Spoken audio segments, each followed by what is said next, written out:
சரி கிடையாது. அவங்க சுயநலத்துக்காக அப்படி மாற்றி மாற்றி சொல்லிக்கிட்டே தான் இருப்பாங்க. நம்ம வந்து ஒரு நம்ம பொதுமக்கள் வந்து ஜட்ஜு பண்ணிக்க வேண்டியது தான். நமக்கும் ஒரு எல்லாருக்குமே வந்து எல்லாருமே திருடன் தான். யாருமே இது கிடையாது. அதான். ஆமாம், நம்ம சீமானு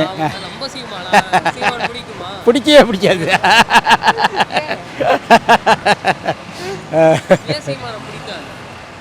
இல்லை, அதில் உணர்ச்சி வசப்படுற அரசியல் அது வந்து வேலைக்கு ஆகாது.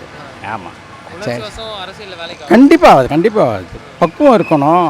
அவர் சின்ன பையன் மாதிரி பேசுகிறாரு. அவர் அதாவது 25 வயசுக்கு உள்ளவங்களும் ஒரு இதுவாக இருப்பாங்க, சுறுசுறுப்பாக இருப்பாங்க. இப்போ எங்களை மாரி கிழவங்களாம் அந்தமாரி இருக்க மாட்டான்.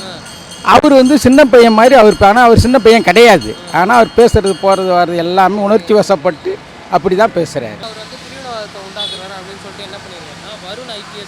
ஆமாம், நேற்று ஒருத்தர் இப்போ போலீஸ்காரர். ஆமாம் ஆமாம், அதை பற்றி விவாதம்லாம் நேற்று நடத்துங்க.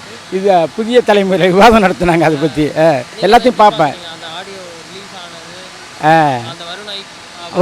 ஆமாம், அருண்குமார் ஐபிஎஸ்ங்கிறவர் சீமானை வந்து பிரிவினைவாதி அப்படின்னு சொன்னதாக சொல்கிறாரு. அந்த பதியில் இருந்துட்டு அந்த மாதிரி சொல்லக்கூடாது அப்படின்னு ஒரு தரப்பாரும் ஒரு தரப்பு சரின்னு சொல்கிறாங்க.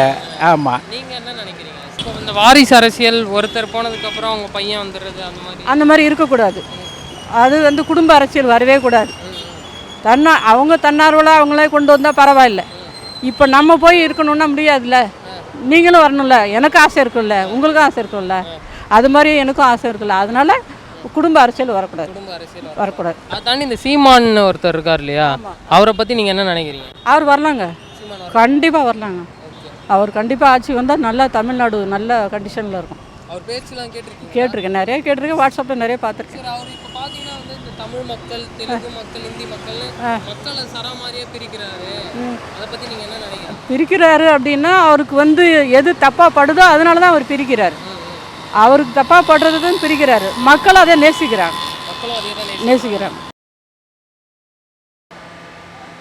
நல்லபடியாக தான் இருக்குது. நல்லபடியாக தான் இருக்குது. ஆமாம், நல்லபடியாக தான் போயிட்டு இருக்கு. இப்போ இருக்க அரசியலும் சரி, அரசியல்வாதிகளும் சரி ஒருத்தரை வந்து குறை சொல்லிக்கிட்டே இருக்கிறாங்க. ஆமாம், அது வந்து சரி கிடையாது. அவங்க சுயநலத்துக்காக அப்படி மாற்றி மாற்றி சொல்லிக்கிட்டே தான் இருப்பாங்க. நம்ம வந்து ஒரு நம்ம பொதுமக்கள் வந்து ஜட்ஜு பண்ணிக்க வேண்டியது தான். நமக்கும் ஒரு எல்லாருக்குமே வந்து எல்லாருமே திருடன் தான். யாருமே இது கிடையாது, யோக்கியம் கிடையாது. அவன் அளவுக்கு அவன் எதனாச்சும் ஒன்று பண்ணிக்கிட்டே தான் இருக்கிறான். அதே நேரத்தில் எந்த திருடன் கம்மி திருடன்னு பார்க்கணும். அவ்வளோதான்.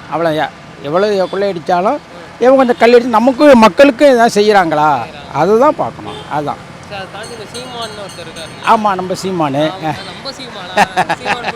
பிடிக்கவே பிடிக்காது.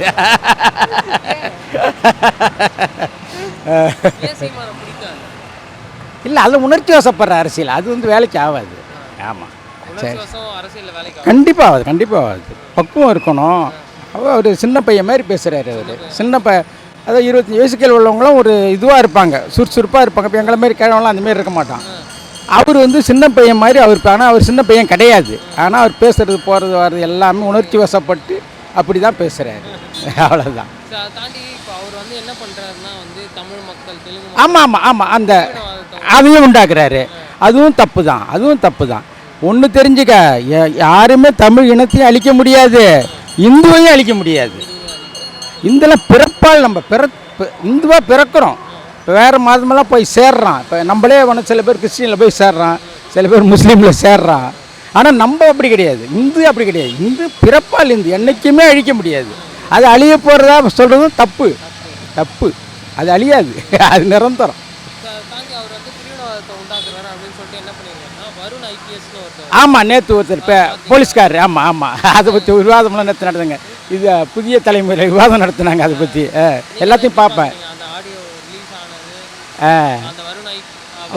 ஆமாம், அருண்குமார் ஐபிஎஸ்ங்கிறவர் சீமானை வந்து பிரிவினைவாதி அப்படின்னு சொன்னதாக சொல்கிறாரு. அந்த பதியில் இருந்துட்டு அந்த மாதிரி சொல்லக்கூடாது அப்படின்னு ஒரு தரப்பாரும் ஒரு தரப்பு சரின்னு சொல்கிறாங்க.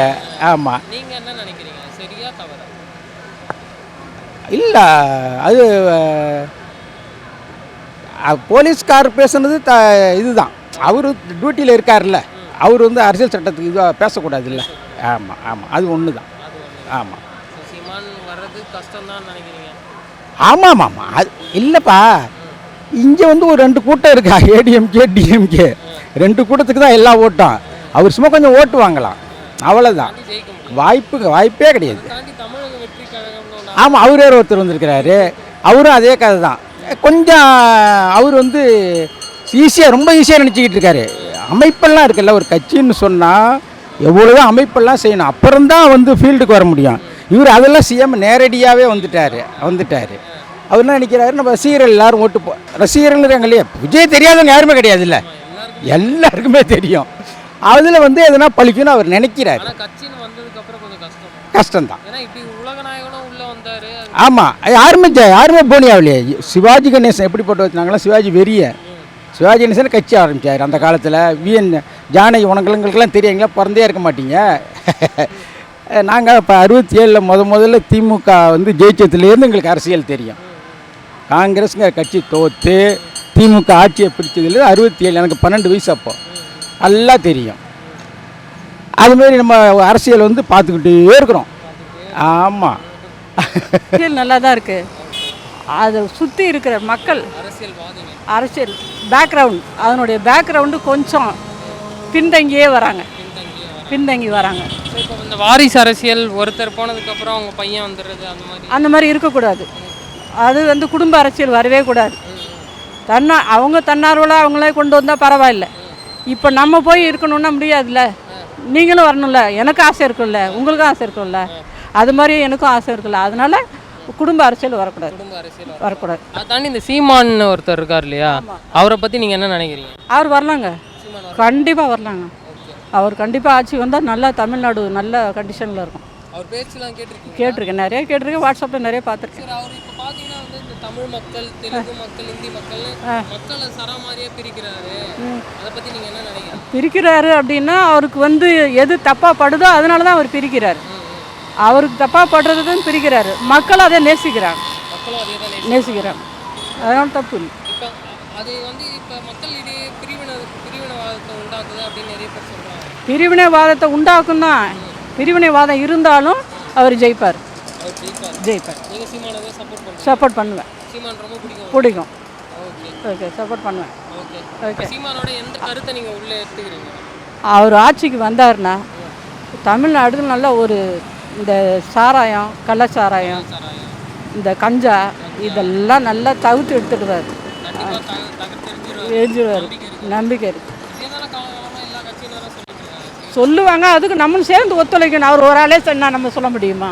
இப்போ நான் இருக்கேன்ல, நீங்களும் என் கூட வந்து இப்போ நீங்கள் கேட்குறீங்க, நான் பதில் சொல்கிறேன்ல, அடுத்தவங்களும் கை கொடுக்கணும்ல. ஒரே ஆள் அப்படியே கை தட்டிட்டு இருந்தால் எவ்வளோ நேரம் கை தட்ட முடியும், சொல்ல முடியும்? சரிங்களா? அவர் ஆட்சிக்கு வந்துட்டார், பொறுப்பெடுத்துட்டார். அப்படிங்கும் பொழுது நம்ம அதுக்கு தகுந்த மாதிரி அவருக்கும் ஒத்துழைப்பு கொடுக்கணும். என் பேர் சரவணன்.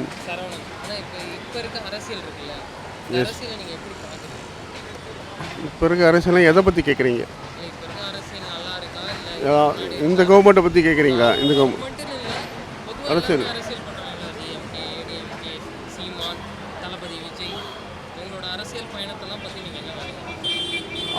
அவங்க தனிப்பட்ட இதில் பண்ணிகிட்ருக்காங்க. இதில் என்ன இருக்குது, டிஎம்கே ஒன்றுன்றது ரொம்ப வருஷமாக இருக்குது.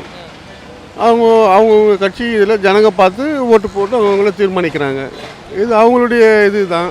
அப்போது அந்தந்த காலகட்டத்தில் யார் யார் மக்கள் ஓட்டு போகிறத பொறுத்து ஜனநாயக அடிப்படையில் அவங்க வந்து வின் பண்ணி ஆட்சி செய்கிறாங்க.